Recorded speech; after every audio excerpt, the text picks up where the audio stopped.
नमस्कार विद्यार्थी मित्रांनो, आजच्या व्हिडिओमध्ये इयत्ता 8वी गणित प्रावीण्य परीक्षा की जी पुढील महिन्यामध्ये 16 नोव्हेंबर 2025 रोजी संबंधित केंद्रावरती घेतली जाणार आहे दुपारी 12 ते 3. त्या दृष्टिकोनातून या परीक्षेची तयारी करणं गरजेचं आहे. या ठिकाणी कोल्हापूर जिल्ह्यातून प्रचंड असा प्रतिसाद या परीक्षेला मिळतो. गतवर्षीची प्रश्नपत्रिका नमुना प्रश्नपत्रिका आपण सोडवित आहोत. प्रश्न 2 आपण सोडलेले आहेत. प्रश्न 3 आपण घेणार आहोत. त्यातला ए, विस्तार सूत्राचा उपयोग करून किंमत काढा using the expansion formula, find the value. 3 गुणांचा प्रश्न आहे. 97चा वर्ग या ठिकाणी 100 वजा 3. सोप्या भाषेमध्ये वजाबाकीचा विस्तार वापरता यावा, 2 पदांच्या वजाबाकीचा विस्तार वापरता यावा, वर्गाचा विस्तार. त्या अनुषंगाने 100 वजा 3 म्हणजे 97च आणि 100 वजा 3 वर्ग म्हणजे 97चा वर्गच. ए वजा बी कंसाचा वर्ग म्हणजे ए वर्ग वजा 2ab अधिक बी वर्ग म्हणजे पहिल्या पदाचा वर्ग वजा 2 गुणले पहिलं पद गुणले दुसरे पद अधिक दुसऱ्या पदाचा वर्ग. त्या अनुषंगानं 100चा वर्ग पहिल्या पदाचा वर्ग वजा 2 गुणले पहिले पद गुणले दुसरे पद 100 गुणले 3 अधिक दुसऱ्या पदाचा वर्ग. 100चा वर्ग 10,000 वजा 100 गुणले 3 300 दोन्ही 600 अधिक 3चा वर्ग 9. या ठिकाणी 10,000 म्हणून 600 गेले. या ठिकाणी 9,400 उरले अधिक 9 9,409. हा 97चा वर्ग विस्तार सूत्राचा वापर करून. दुसरा 3 गुणांचा प्रश्न आहे. 19.683 या संख्येचे घनमूळ काढा अवयव पद्धतीने. Find the cube root of 19.683 by factorisation. 29.693ला 3 भाग जातोय. 19 25 8 33 3 36 बेरीज येथे 3 भाग जातोय. 3 संग 18 उरला 1 3 5 15 उरला 1 3 संग 18 3 1 3. दशांशानं शेवटी देऊ. परत 7 5 11 17 1 18 6,561ला 3 भाग जातोय. बेरीजला 3 भाग जातोय म्हणून या ठिकाणी 3 2 6 5 3 1 3 उरले 2 26 झाले 3 8 24 उरले 2 21 झाले 3 21. पुन्हा 8 2 10 1 18 7 2 1 3 3 आणि 8 11 18ला भाग जातोय म्हणून पुन्हा 3. हे पहिले 2 3 3 21 3 2 6 उरले 2 3 27. 729 म्हणजे 9 गुणले 9 गुणले 9 729 घनमूळ 9 आणि पहिले 3 गुणले 3 वेळा आहेत म्हणजे 19,683चं घनमूळ. ह्या 3 3 बद्दल 1 3 घनमूळ आहे ना. 9 3 बद्दल 1 9 9 3 27 आणि मग 19.683चं घनमूळ 2.7 अशा पद्धतीनं. ओके. दशांशचिन्हामध्ये 2.7चा 3 वेळा गुणाकार केला की दशांशचिन्हाच्या उजवीकडे 3 संख्या सोडल्या पाहिजे. ते 1 2 3 म्हणून 19.683चं वर्गमूळ 2.7. श्रीकांतने 85,000 रुपये दसे 7 दराने 2.5 वर्षासाठी बचत बँकेत ठेवले तर त्यांना मुदतीच्या शेवटी किती रक्कम मिळेल? 4 मार्काचा प्रश्न आहे.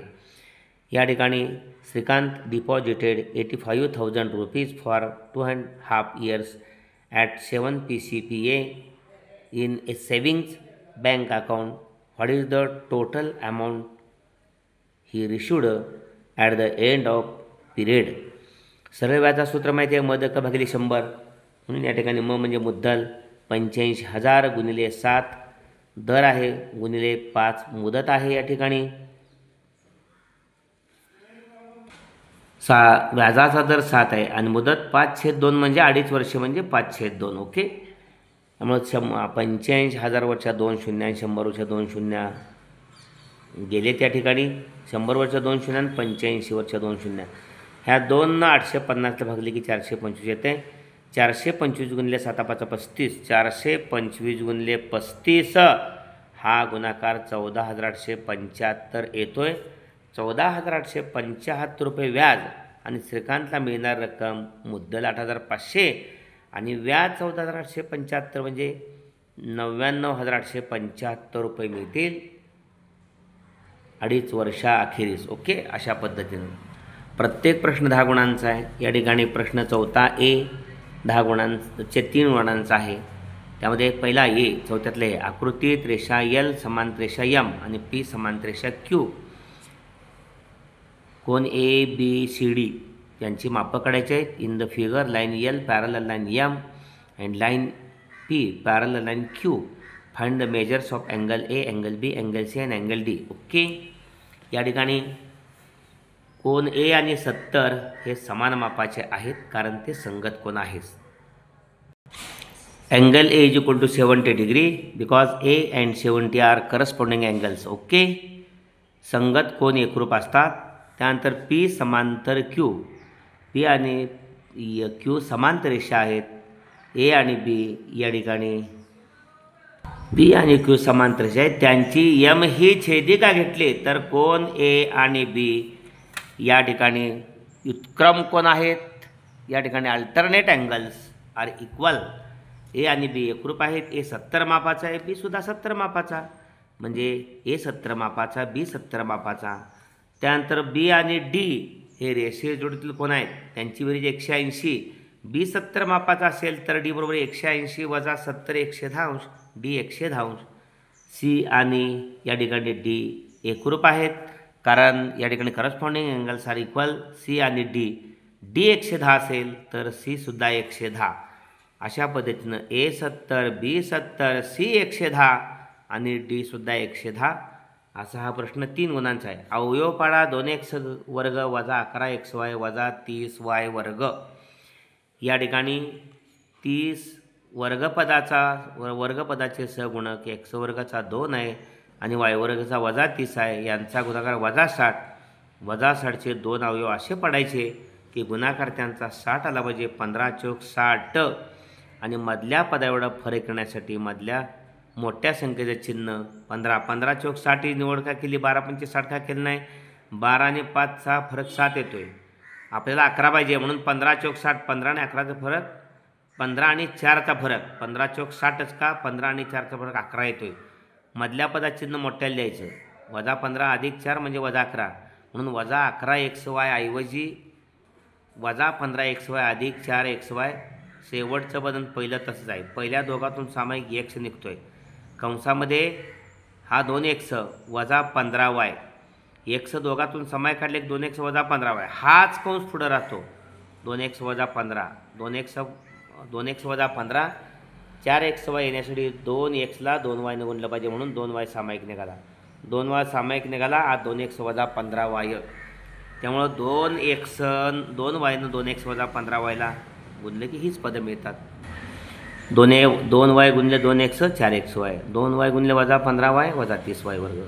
या 2 सामायिक कंसाबद्दल एक कंस 2x वजा 15y 2x वजा 15y आणि कंसाच्या बाहेरची पदं x अधिक 2y. ओके, हे 3 गुणांचे झाले. आता हा 4 गुणांचा सी सॉल्व. 2x वजा 2x भागिले 3 वजा 3x अधिक 12/2 वजा x अधिक 3/1 6 अधिक 5/2 बरोबर 0.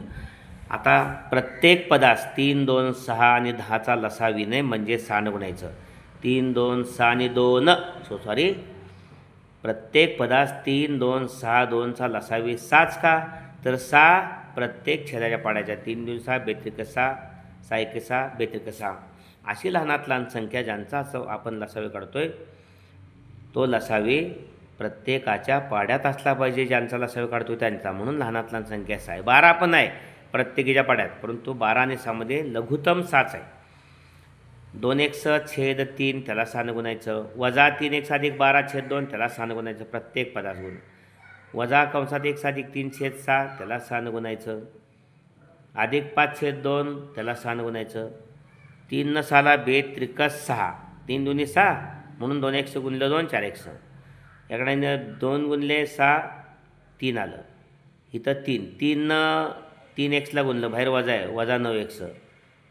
या ठिकाणी 3 12 गुण 12 36 या वजामुळे वजा 36. हे वजा चिन्हामुळे दोघा चिन्ह बदलणार. वजा x वजा 3. इथं 5 15 बेत्रिक 6 इथं 6 असं गेले ना. ती बेत्रिक 6 3 15. या ठिकाणी 4x वजा 9x वजा 36 वजा x वजा 3 अधिक 15 बरोबर 0. वजा 4x अधिक वजा 9x अधिक 4x वजा 5x वजा 5x वजा 1x वजा 6x स्वरूप पदं. ओके, त्यानंतर वजा 36 वजा 3 वजा 39 वजा 39 अधिक 15. 39 म्हणून 15 गेले 24 उरले मोठ्या चिन्ह वजा. वजा 6x वजा 24 बरोबर 0. वजा 24 पलीकडे गेले अधिक 24.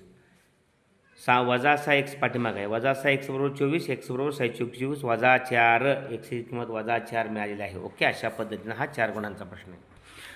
त्यानंतर प्रश्न 5वा, त्याच्यामध्ये 3 आकडे असते ए बी सी. पहिला 2 गुणांचा आहे, सॉल्व कंसात 22 अधिक 8 कंस पूर्ण गुणिले 2 अधिक 5 वजा 13. कंस अगोदर सोडवायचा, त्यानंतर गुणाकार आणि भागाकार क्रमणं असतील त्या पद्धतीनं, आणि शेवटी बेरीज वजाबाकी.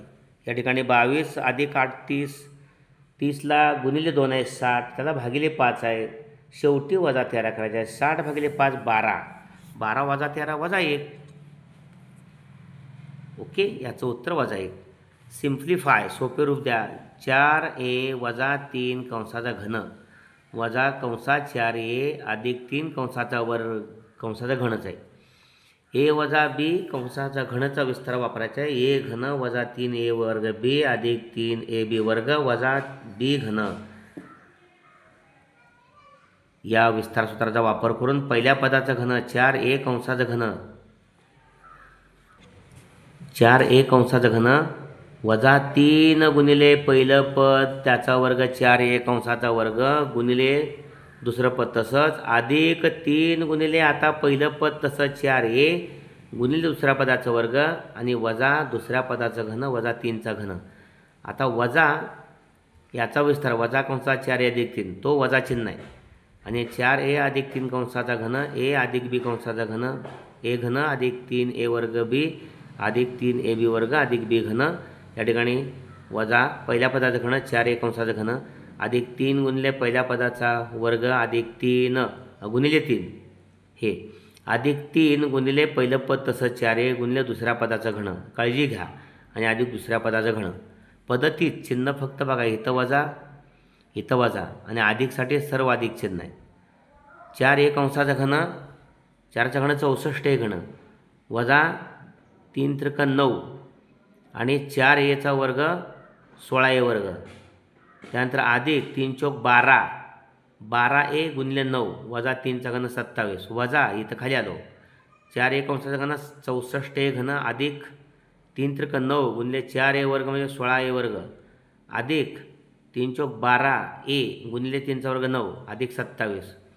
पुढं 27 64a घन वजा 16 90 44 वजा 144a वर्ग अधिक 12 90 88 108a वजा 27 वजा चिन्ह बाहेर आहे, आतली चिन्ह सगळे बदलतात, त्यामुळं आत सगळे अधिक आहे सगळे वजा होणार. वजा 64a घन 16 90 44 वजा 144a वर्ग वजा 12 90 88 वजा 108a वजा 27.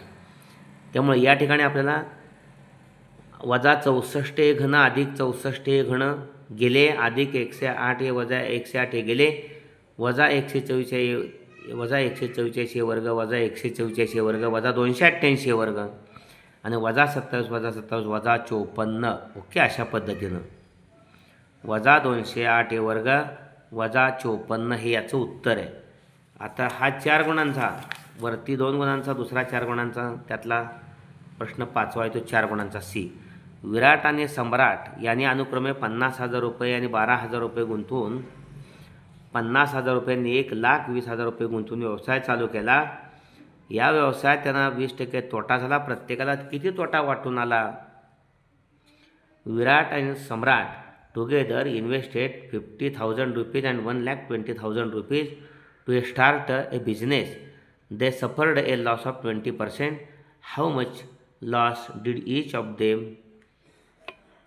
विराटचा तोटा 100ला 20 तर 50,000ला किती? ह्या 2 शून्य गेल्या, 500 गुणिले 20 10,000 रुपये.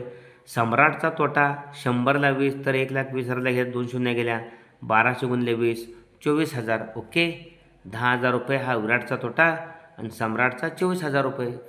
अशा पद्धतीने हा व्हिडिओ आपण जरूर लाईक करा आणि आपल्या सर्व 8वीला बसणाऱ्या विद्यार्थ्यांच्यासाठी किंवा 8वीचा ग्रुप असेल तर प्रावीण्य परीक्षेला बसणाऱ्यांचा त्या ग्रुपवरती हा शेअर करा. भोसले सर जाकले चॅनलला अद्याप सबस्क्राईब केलं नसेल तर सबस्क्राईब करा, बेल आयकॉन द्या. आपल्याला या व्हिडिओंची नोटिफिकेशनची येतील. व्हिडिओ आवडला असेल तर कमेंट बॉक्समध्ये कमेंट्स द्या आणि प्रोत्साहित करा. धन्यवाद.